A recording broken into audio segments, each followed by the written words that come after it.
नमस्कार दोस्तों, स्वागत है आपके YouTube channel top trending GK में। दोस्तों, मेरे को पता है कि आपने ये वाला शॉर्ट नोटिस बहुत जगह देख लिया है, तो यहाँ पर ये दोबारा मैं रिपीट करके नहीं बताने वाला हूँ। ऐसा कंटेंट बताऊंगा जो आपने नहीं देखा है। बात कर रहे हैं एसएससी जीडी की तर्ज पर यहाँ पर एक हेड कांस्टेबल की भर्ती आ चुकी है सेंट्रल आर्म्ड पुलिस फोर्स। जैसे कि आपको मालूम है, एसएससी जीडी में आपके कांस्टेबल जनरल ड्यूटी की पोस्ट रहती है और पद आपकी सभी फोर्सेज में CRPF, BSF, ITBP, CISF, SSB, AR, इन सभी को सेंट्रल आर्म्ड पुलिस फोर्स कहा जाता है। सीएपीएफ के कैटेगरी के अंतर्गत इन सभी फोर्सेज को रखा जाता है।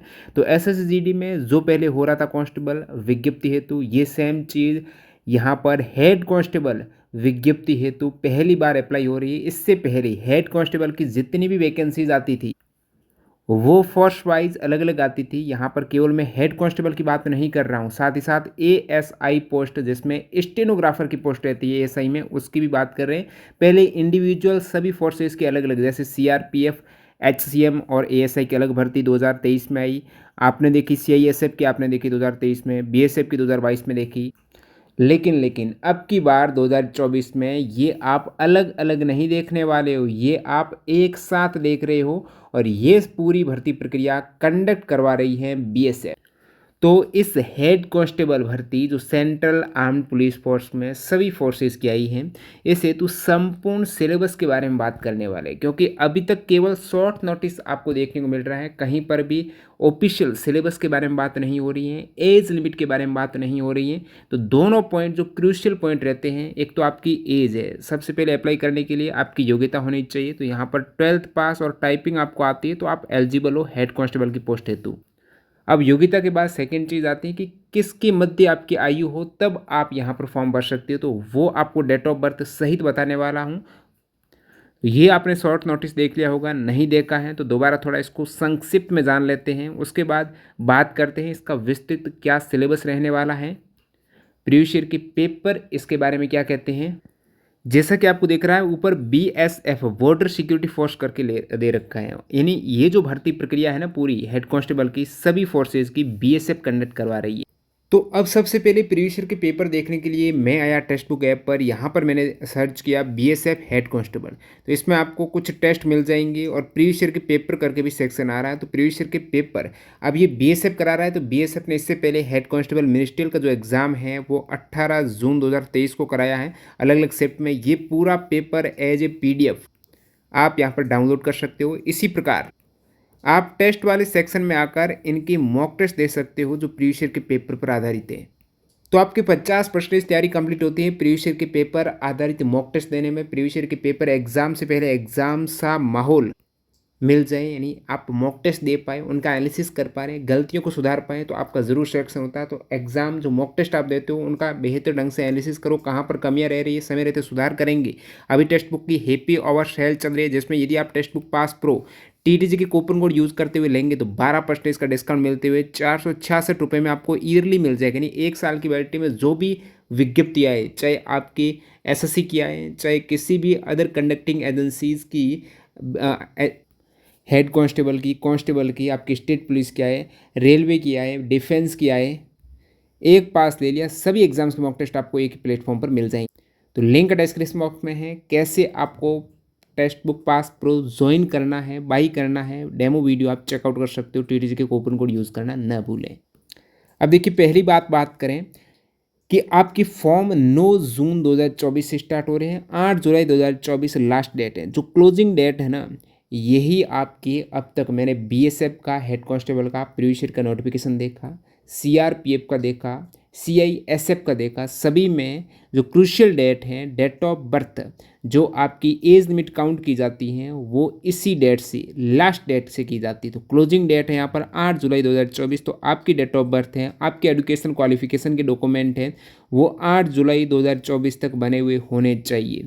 तो यहाँ पर बात कर रहे हैं short advertisement for direct recruitment of assistant sub inspector जो स्टेनोग्राफर है। यहाँ पर एएसआई वाली में पोस्ट किसकी है, स्टेनोग्राफर की पोस्ट है। तो इसमें आपकी स्टेनो की एक अलग से टाइपिंग होती है जिसे आप शॉर्टकट बोलते हो, शॉर्ट हैंड बोलते हो। विशेषकर कोर्ट वगैरह में जज बोलते हैं कि इतनी बड़ी लाइन, लेकिन स्टेनो में बिल्कुल एक वर्ड में, एक लाइन में ये 5-6 लाइन है वो लिख सकते हैं। तो ये अलग टाइप की टाइपिंग होती है। इसको जिसके प्रैक्टिस की है काफ़ी समय लग जाता है। तुरंत यहाँ पर ऐसे नहीं कि आप जो टाइपिंग सीखते हो ना हिंदी इंग्लिश में 1-2 मंथ में, ऐसा काम स्टेनो में नहीं होता है। और स्टेनो की वैकेंसीज़ भी कम है, इतनी नहीं है। जो टोटल 1526 वैकेंसीज़ हैं उसमें स्टेनो की काफ़ी कम है। मैक्सिमम वैकेंसीज़ जो आपकी मैक्सिमम कैंडिडेट की योग्यता है हेड कांस्टेबल मिनिस्ट्रियल की है या फिर कॉम्बिटेंट मिनिस्ट्रियल। ये central armed police force CAPF है। CAPF में सभी BSF आ जाएगी, CISF आ जाएगी, ITBP आ जाएगी, असम राइफल आ जाएगी। ये सभी CAPF के ही पार्ट हैं। साथ ही साथ यहाँ पर हवलदार की पोस्ट हैं, क्लरिकल पोस्ट हैं। तो क्लर्क की पोस्ट हैं ये असम राइफल में। असम राइफल में केवल आपको ये हवलदार क्लर्क की पोस्ट देखने को मिल रही है। तो इसके फॉर्म यहाँ पर 9 जून से स्टार्ट हो रहे हैं। क्या केवल मेल कैंडिडेट फॉर्म भर सकते हैं, फीमेल नहीं भर सकती? सभी भर सकते हैं, मेल और फीमेल कैंडिडेट दोनों यहाँ पर फॉर्म भर सकते हैं। और एक बात और बताऊँ कि जो ये विज्ञप्ति है ना हेड कांस्टेबल की, इसमें आपकी रनिंग नहीं होती है, केवल फिजिकल होगा। PST जिसे बोलते हो, फिजिकल स्टैंडर्ड टेस्ट, नाप तोल होने वाला, हाइट चेस्ट वगैरह मेजर होगा। किसी भी प्रकार की रनिंग जो SSC-GD है दिल्ली पुलिस में देखने को मिलती है वो आपके हेड कांस्टेबल में नहीं होगी। ये एक मेजर पॉइंट है। Force post category wise vacancies की बात करते हैं। बाकी जो इसके फॉर्म है ना वो ऑनलाइन भरे जाएंगे। एग्ज़ाम आपका ऑनलाइन होगा तो कोई दिक्कत नहीं है। फ्रॉड वाली आपको लगता है कि विज्ञप्ति आती रहती है, वो वाली नहीं है। एक सेंट्रल जॉब है, अच्छी खासी सैलरी वाली जॉब है, वो भी बात करेंगे। फॉर्म आपकी BSF कंडक्ट करवा रहा है। तो ये BSF का जो रिक्रूटमेंट पोर्टल है ना, recruitmentbsf.gov.in, इसी से भरे जाएंगे। तो डिस्क्रिप्शन बॉक्स में टेलीग्राम चैनल की लिंक है, वहाँ पर ये लिंक वगैरह अपडेट कर दी जाएगी जैसे ही फॉर्म भरने स्टार्ट होंगे। जो भी इंपॉर्टेंट अपडेट आएगी, वैकेंसी यदि कुछ अपडेट आती है ऊपर नीचे होने की, वो भी बता देंगे। क्या कुछ पैटर्न सिलेबस चेंज होता है, वो सारा अपडेट आपको टेलीग्राम पर मिल जाता है। तो जो ASI की पोस्ट है ना, साथ ही साथ वारंट ऑफिसर की भी मैक्सिमम ASI की है, वो ये वाली पोस्ट है। 21 CRPF में है, BSF में 17 है, ITBP में 56 है, CISF में 146 है, SSB में 3 है। तो आप कहेंगे मैं कहाँ से भरूँ, CRPF, BSF, ITBP, CISF, SSB? तो आपको यहाँ पर SSC-GD में जो प्राथमिकता बढ़ाई जाती है, प्रायोरिटी दी जाती है कि पहली कौन सी आप लेना चाहेंगे फर्स्ट, और अच्छे मार्क्स आए, उसकी कट ऑफ आपने क्रॉस की तो वो मिल जाएगी। तो यहाँ पर भी आप प्रायोरिटी भर सकते हो। किसी में भी आप एक तरीके से कम नंबर आए तो कम कट ऑफ जिसकी गई है उसी में आप एलिजिबल हो जाएंगे। तो ये टोटल वैकेंसीज आप देख पा रहे हो असिस्टेंट सब इंस्पेक्टर की। तो इसको जोड़ने पर टोटल 243 पोस्ट होती हैं जो आपके ASI की हैं, अलग अलग फोर्सेस की। इसी प्रकार हेड कांस्टेबल के आप देखेंगे अलग अलग फोर्स की जोड़ने पर लगभग 1283 वैकेंसीज हेड कांस्टेबल की होती है। तो मैक्सिमम कैंडिडेट जो एलिजिबल होंगे वो हेड कांस्टेबल वाली पोस्ट है, 1283 वैकेंसीज है। एक बात और बताऊं, सभी फोर्सेज में मेल फीमेल की, जैसे कि CRPF और BSF पे मेल फीमेल की संयुक्त रूप से दे रखी है। ITBP में इन्होंने क्लासिफिकेशन कर रखा है मेल और फीमेल के अलग अलग। तो ये वाली जो आप वैकेंसीज देख रहे हो ना, जैसे 1283, इसमें मेल फीमेल की इंक्लूड है। जैसे ITBP में मेल की अलग कर रखी है, नीचे आप फीमेल की देखेंगे वो अलग अलग कर रखी है। CISF में फीमेल की अलग कर रखी है, मेल की ये संयुक्त रूप से दे रखी है सभी के साथ में ऐड करके। और इसी में से कुछ वैकेंसीज एक्स सर्विसमैन के लिए भी रिजर्व रहेगी, वो है 10%।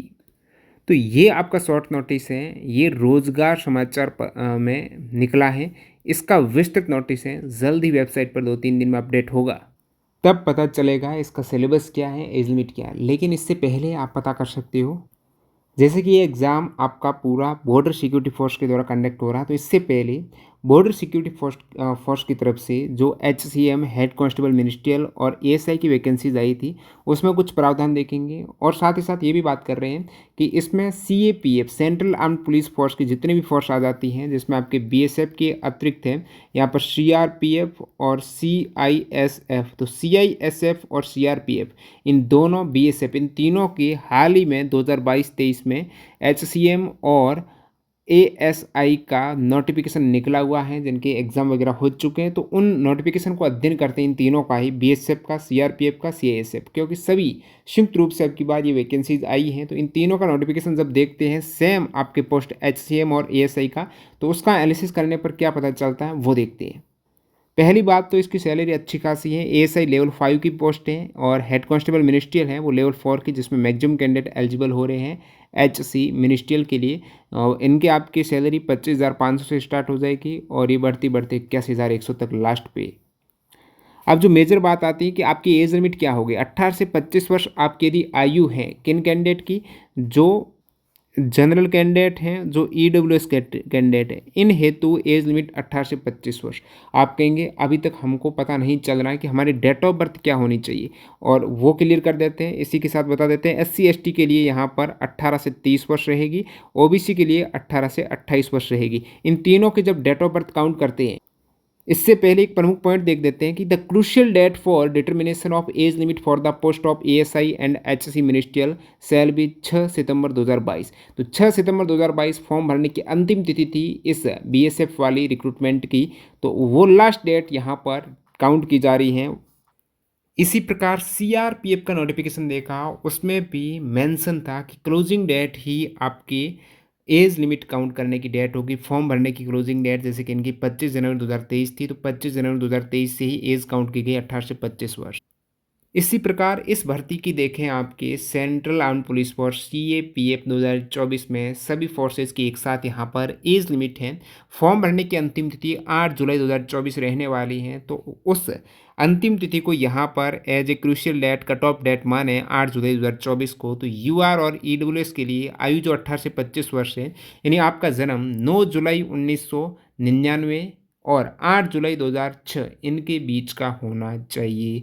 इससे पहले, अब जिसका जन्म 9 जुलाई 1999 है तो भी चलेगा, इससे पहले का नहीं होना चाहिए, और जिनका जन्म 8 जुलाई 2006 है उन्हीं का भी चलेगा, उनके बाद का नहीं होना चाहिए। तो ये तो आपके 18 वर्ष यानी सबसे मिनिमम आयु के लिए लिमिट है, ये अधिकतम आयु के लिए 25 वर्ष वाली लिमिट है यूआर और ईडब्ल्यूएस के लिए। इसी प्रकार ओबीसी में 3 साल की राहत दे दें, तो यहाँ पर 3 साल कम कर दो, 9 जुलाई 1996 से पहले आपका जन्म नहीं होना चाहिए। जैसे कि किसी का जन्म 8 जुलाई 1996 को हो गया तब एलिजिबल नहीं है, और 8 जुलाई 2006 के बाद जन्म, ये वाली लिमिट है वो सभी के लिए समान है। एससी एसटी के लिए 2 वर्ष और छूट है, तो 9 जुलाई 1994 से पहले आपका जन्म नहीं होना चाहिए, और 8 जुलाई 2006 के बाद तो है ही। तो एज लिमिट वाला यहाँ से आपका पूरा डाउट क्लियर हो गया है। जिसको अभी भी क्लियर नहीं है तो कमेंट सेक्शन में बता देना। अब यहाँ पे डाउट आता है आपका एग्ज़ाम पैटर्न का। एग्ज़ाम पैटर्न की बात करें, जैसे बीएसएफ की आप वेबसाइट पर देखेंगे, प्रीवियस ईयर की जो बीएसएफ की एचसीएम और एएसआई वाली पोस्ट में selection procedure for ASI and HCM, the selection shall be held in 2 phases. First phase में आपका रिटर्न एग्जाम की बात कर रखी है बीएसएफ वालों ने। सेकेंड फेज में आपका पहले होगा फिजिकल मेजरमेंट। फिजिकल मेजरमेंट यानी आपका हाइट और चेस्ट मेजर हो जाएगा, नाप तोल हो जाएगा। उसके बाद आपका शॉर्ट हैंड टेस्ट होगा। एएसआई के लिए आपकी जो टाइपिंग होगी वो शॉर्ट हैंड स्टेनो की टाइपिंग होगी, और एचसीएम मिनिस्ट्रियल के लिए टाइपिंग टेस्ट हैं, जो बताऊंगा किस प्रकार से आपका टाइपिंग टेस्ट होना चाहिए। उसके बाद डीबी होगा, लास्ट में मेडिकल होगा। तो ये बीएसएफ में पिछली भर्ती की प्रक्रिया थी। लेकिन जब बात करें सेंट्रल रिजर्व पुलिस फोर्स की प्रक्रिया की, जो लास्ट भर्ती थी जिसके फॉर्म जनवरी 2023 को आए थे, तो इसमें जब स्कीम ऑफ एग्ज़ाम को देखेंगे तो सबसे पहले आपका सीबीटी है, दोनों में ही सबसे पहले सीबीटी। सेकंड यहाँ पर स्किल टेस्ट की बात हुई, उसमें था आपकी फिजिकल मेजरमेंट का। बीएसएफ वाले में आप देखेंगे सेकंड यहाँ पर फेज में आपका फिजिकल मेजरमेंट, लेकिन यहाँ पर पहले आपका होगा स्किल टेस्ट, यानी टाइपिंग पहले हो जाएगी, चाहे वो आपका स्टेनो का हो, शॉर्ट हैंड का हो, चाहे आपकी बाकी टाइपिंग हो। उसके बाद फिजिकल स्टैंडर्ड है, उसके बाद डीबी है, और फिर डिटेल मेडिकल एग्जाम हो जाएगा। तो ये all these stage of the exam are mandatory, detail these paper test is as follow. और उसके बाद यहाँ पर आप देखेंगे सेंट्रल रिजर्व पुलिस फोर्स का कंप्यूटर बेस्ड टेस्ट की, तो टोटल 100 ऑब्जेक्टिव क्वेश्चंस 90 मिनट। और अब इनकी सिलेबस की थोड़ी स्टडी करते हैं। तो ये आपकी सेंट्रल रिजर्व पुलिस फोर्स का जब सिलेबस देखा गया, तो इसमें हिंदी या इंग्लिश दोनों में से आपको एक लेनी है, या तो हिंदी या इंग्लिश ऑप्शनल है। उसके बाद general aptitude, general intelligence, quantitative aptitude, ये दोस्तों सीआरपीएफ का है जो 2023 वाली है। इसके एग्ज़ाम भी हो चुके हैं। जब एग्ज़ाम हुए थे उससे पहले कैंडिडेट को डाउट था कि इस जनरल एप्टीट्यूड में क्या पूछे जाएंगी, क्योंकि जनरल इंटेलिजेंस में उनको पता है रीजनिंग पूछी जाएगी, क्वांटिटिव एप्टीट्यूड में आपका क्वांट यानी मैथ के सवाल थे। लेकिन जब जनरल एप्टीट्यूड में काफ़ी टेस्ट सीरीज़ में दे रखा था कि जीके के सवाल थे ही नहीं, उसमें सवाल इंक्लूड कर दिए थे इन्होंने एक तरीके से रीजनिंग के, लेकिन बाद में एग्जाम हुआ तो यहाँ पर 25 के 25 सवाल जीके के पूछ लिए, जिसमें से 3 से 4 सवाल साइंस के थे और 6 से 7 सवाल करंट के थे, बाकी आपके स्टैटिक जीके वगैरह सवाल थे। तो जनरल एप्टीट्यूड का मतलब है यहाँ पर आपका जीके के सवाल, जीके, जीएस, साइंस और करंट अफेयर्स हैं, ये जनरल एप्टीट्यूड का मतलब हो गया, जिसमें 25 क्वेश्चंस थे। हिंदी इंग्लिश में भी 25 क्वेश्चंस, जनरल इंटेलिजेंस यानी आपका रीजनिंग के 25 क्वेश्चंस, क्वांट यानी मैथ्स के 25 क्वेश्चंस। तो यहाँ से आपके टोटल 100 क्वेश्चंस 90 मिनट का। ये पिछले बार एचएससीएम सीआरपीएफ का सिलेबस था, लेकिन बीएसएफ का सिलेबस जो आपकी बार बीएसएफ कंडक्ट करवा रहा, तो ऐसा नहीं कि बीएसएफ वाला हूबहू सिलेबस हो जाएगा, क्योंकि सभी की एक साथ हो रही है, तो उनका पूरा अलग से ही सिस्टम बना, वो सिस्टम अभी तक विस्तृत विज्ञप्ति में ही सामने आएगा। हो सकता है ये बीएसएफ वाला फॉलो कर दे, तो बीएसएफ वाला इस टाइप से आपका रिटर्न एग्जाम पैटर्न है, जिसमें आप देखेंगे पार्ट 1 में हिंदी इंग्लिश ऑप्शनल है, उसमें 25 क्वेश्चन थे, आपने सीआरपीएफ के देखे, यहाँ पर 20 मार्क्स हैं, तो 20 क्वेश्चंस होंगे। उसके बाद जनरल इंटेलिजेंस यानी बात हो रही है रीजनिंग की, 20 क्वेश्चंस। उसके बाद न्यूमेरिकल एप्टीट्यूड यानी बात हो रही है आपकी मैथ्स की, तो ये भी 20 क्वेश्चंस। उसके बाद क्लरिकल एप्टीट्यूड, क्लरिकल एप्टीट्यूड आपकी जो रीजनिंग रहती है वो सेम ही है। क्लरिकल एप्टीट्यूड्स में जो तर्क निष्कर्ष वाले सवाल आ जाएंगे, एक तरीके से तुलना वाले सवाल और कुछ एरर वाले सवाल भी इंग्लिश में हो सकता है, एरर वाले आपको पूछ लें, सिस्टमेटिक वे से सेंटेंस को अरेंज करने के लिए पूछ लें, तो क्लरिकल एप्टीट्यूड अभी थोड़ा मैं बता दूंगा, 20 क्वेश्चन है। बेसिक कंप्यूटर नॉलेज के 20 क्वेश्चन। अब देखिए उन दोनों के सिलेबस को देखेंगे तो 5-5 क्वेश्चन है, उसमें 25-25 थे, यहाँ पर 5-5 कम करके 20 क्वेश्चन आपके ऐड कर दिए कंप्यूटर के, जो कि सीआरपीएफ में नहीं थे। तो ये कंप्यूटर नॉलेज का एक अलग सेक्शन बीएसएफ वाले में देखने को मिला, टोटल 100 मार्क्स का यहाँ पर। अब मैंने एक और तुलना की सीआईएसएफ की। सीआईएसएफ में तो पूरा पैटर्न ही चेंज है। सीआईएसएफ में पहले कर रहे हैं फिजिकल ले रहे हैं, फिजिकल के बाद डीवी हो रहा है, डीवी के बाद आपका एग्जाम हो रहा है, और एग्जाम में भी 100 तो क्वेश्चन है, लेकिन समय बहुत ज़्यादा है, 2 घंटे का समय, 120 मिनट का समय। और सवालों का पैटर्न जब देखा तो जनरल इंटेलिजेंस के 25 क्वेश्चंस सेम, जनरल नॉलेज के 25 क्वेश्चंस, उसमें आपके जनरल एप्टीट्यूड दे रखा था, सेम चीज़ है। अर्थमेटिक के 25 क्वेश्चंस यानी मैथ के हैं, जो क्वांट के आप बोलते हो। उसके बाद यहाँ पर जनरल इंग्लिश और हिंदी में से कोई एक, तो ये सीआरपीएफ और सीआईएसएफ का तो दोनों का लगभग सेम है, समय का थोड़ा गैप है, उसमें 90 मिनट थे, यहाँ पर 120 मिनट है। उसमें पहले एग्ज़ाम था, लेकिन यहाँ पर पहले पीएचटी है। तो ये 3 मेजर फोर्सेस के जो हाल ही में एग्ज़ाम हुए हैं, उनका एक तरीके से एग्ज़ाम पैटर्न आपके समक्ष है। अब ये गारंटी नहीं है कि आपके बीएसएफ वाला आए, सीआरपीएफ वाला आए, या फिर सीआईएसएफ वाला आए। तो इनमें से यदि बीएसएफ वाला फॉलो होता है तो यहाँ पर कंप्यूटर के 20 क्वेश्चन होंगे। और क्लरिकल एप्टीट्यूड के बारे में आपको बता दूं, ये जैसे कि प्रीवियस ईयर का पेपर 17 और 18 जून 2023 का, इसमें जनरल इंग्लिश। उसके बाद जो क्लरिकल एप्टीट्यूड का सेक्शन है, इसमें आप सवाल देखेंगे, यही दो तुलना करने वाला सवाल है।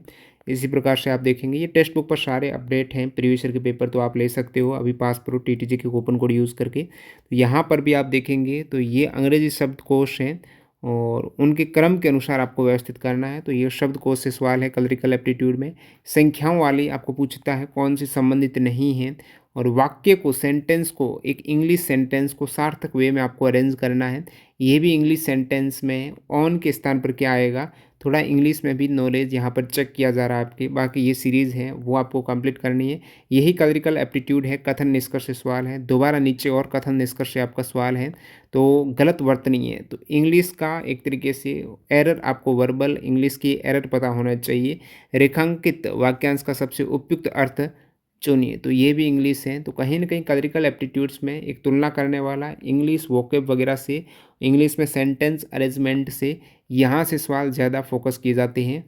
आपको सेंटेंस बनाना हो, इस टाइप से यहाँ पर सही शब्दों में एडजस्ट करना हो, ये पर्सन चुने के स्थान पर क्या आएगा, पूरी सीरीज़ कंप्लीट करने हो, तो इस टाइप से क्लरिकल एप्टीट्यूड के सवाल रहते हैं। जो प्रीवियस के बीएसएफ के सिलेबस में था आपका क्लरिकल एप्टीट्यूड, और न्यूमेरिकल एप्टीट्यूड्स में से ही है। जनरल इंटेलिजेंस आपका रीजनिंग है, हिंदी इंग्लिश में से एक लेनी है, कंप्यूटर के आपके 20 मार्क्स के रहते हैं, इजी सवाल, वो भी ज़्यादा टफ नहीं है। बाकी एजुकेशनल क्वालिफिकेशन आपको बता दी है। जो पोस्ट एएसआई स्टेनो के लिए हैं उसमें 10th + 2 यानी 12th पास, और जो पोस्ट एएसआई वाली हैं उसमें स्टेनो का शॉर्ट हैंड भी होगा। बाकी यहाँ पर एएसआई, स्टेनोग्राफर और हेड कांस्टेबल मिनिस्ट्रियल के लिए 12th पास ही आपके एजुकेशन क्वालिफिकेशन है। लेकिन स्किल टेस्ट में एएसआई के लिए आपका शॉर्ट हैंड एक तरीके से स्टेनो का टेस्ट होगा, जिसमें ये वाला आपको 80 वर्ड पर मिनट इंग्लिश और हिंदी में आपकी टाइपिंग होनी चाहिए 10 मिनट में, और transcription of detection in English in 50 minute और इन हिंदी इन 65 मिनट ऑन कंप्यूटर। इसी प्रकार यहाँ पर हेड कांस्टेबल मिनिस्ट्रियल की बात करेंगे तो इसमें टाइपिंग टेस्ट होने वाली है। 35 वर्ड पर मिनट आप इंग्लिश में कर सकते हो, या फिर ऑप्शनल है 30 वर्ड पर मिनट हिंदी में करेंगे तो भी चलेगा। तो 35 WPM इंग्लिश एंड 30 WPM इन हिंदी। तो एक तरीके से यहाँ पर 10,500, यानी आप 1 घंटे में कितनी बार की प्रेस करते हो की डिप्रेशंस पर ओवर है, और 10 मिनट का यहाँ पर समय है। तो ये आपका एजुकेशनल क्वालिफिकेशन दोनों की हो गई। उसके बाद यहाँ पर इसमें फिजिकल भी होता है, सबसे पहले एग्ज़ाम हो जाएगा। नेक्स्ट यहाँ पर आपका फिजिकल या स्किल टेस्ट दोनों में से कोई एक पहले होगा, ये आपका विस्तृत नोटिफिकेशन आने पर पता चलेगा। और फिजिकल में आपका रनिंग नहीं होगा, केवल नाप तोल किया जाएगा। एएसआई और हेड कांस्टेबल दोनों में आपकी जो हाइट है मेल कैंडिडेट की 165 सेंटीमीटर होना चाहिए, फीमेल के 155 सेंटीमीटर। और बाकी यहाँ पर आप एसटी कैटेगरी से हो तो मेल कैंडिडेट की 162.5 भी अलाउ है और फीमेल की 150 भी अलाउ है। इन कैटेगरी के जो कैंडिडेट हैं उनको 162.5 और 150 सेंटीमीटर, ये जो पहाड़ी क्षेत्र हैं ये वाले क्षेत्र विशेषकर नॉर्थ ईस्ट वाले स्टेट के। और उसके बाद चेस्ट की बात करें तो जनरल ओबीसी एससी ईडब्ल्यूएस के लिए चेस्ट यहाँ पर 72 सेंटीमीटर होनी चाहिए बिना फुलाई, और फुलाने के साथ में 82। एसटी कैटेगरी में भी चेस्ट में कुछ छूट है 1 सेंटीमीटर की, वो आप देख सकते हो। बाकी हाइट के अनुसार आपका वेट होना चाहिए मेल फीमेल दोनों के लिए। यहाँ पर मेडिकल में आपके थोड़ा आई विजन का ध्यान रखना होता है। यहाँ पर आप देख सकते हो 6/6 या 6/9 आपके आई विजन है वो ली जाती है। 6/6 से तो बेटर आई है, नहीं तो रॉस आई है। और visual correction of any kind is not permitted even by glasses. यदि आपने ग्लास पहन रखे हैं तो अलाउ नहीं है, आई विजन के वक्त आपका ग्लास है वो पहने हुए नहीं चाहिए। 6/6 और थोड़ा बहुत 6/9 है तो भी आपका चल जाएगा काम। बाकी यहाँ पर एक आंख बंद करके भी ये पूरा विजन टेस्ट किया जाता है प्रत्येक आई का। तो यहाँ पर राइट आई, यदि आप राइट हैंड वाले मैन हैं तो आपकी राइट आंख है वो बेहतर होनी चाहिए, ये भी इन्होंने दे रखा है। बाकी टैटू वगैरह की पोजीशन इन्होंने बता रखी है कि टैटू साइज़ है वो आपके 1/4, जिस भी भाग पर टैटू है उनके 1/4 से कम हिस्से पर होना चाहिए। और tattoo marks on traditional sides in the body like inner aspect form आप हाथ के अगले हिस्से में होना चाहिए, पीछे की साइड में नहीं। जैसे कि सबसे पहले एग्ज़ाम होगा, एग्ज़ाम के बाद आगे आपको स्किल टेस्ट के लिए भेजा जाएगा या फिर फिजिकल मेजरमेंट के लिए। तो एग्ज़ाम के कितना गुना अभ्यर्थी आगे जाएंगे, तो यहाँ पर 10 गुना अभ्यर्थी हैं नेक्स्ट फेज में जाएंगे हेड कांस्टेबल HCM मिनिस्ट्री वाली पोस्ट के लिए, और 30 गुना अभ्यर्थी जाएंगे ASI स्टेनो वाली पोस्ट के लिए, आगे हैं वो क्वालिफाइंग होंगे एग्ज़ाम के बाद। जो सेकेंड फेज है जिसमें आपका मापतोल वगैरह है वो टेस्ट होगा, वो केवल क्वालिफाइंग नेचर का है, फाइनल मार्क्स इसके कुछ अलग से ऐड नहीं होंगे। जैसे पिछली BSF भर्ती में जैसे ही आपका एग्ज़ाम के बाद बुलाए गए फिजिकल मेजरमेंट के लिए, ये सेकंड फेज में बुलाए गए थे, बाद में एडमिट कार्ड आया, तो उनका पहले फिजिकल हुआ। Candidate will be screen and only those will satisfies the minimum physical standard height and chest.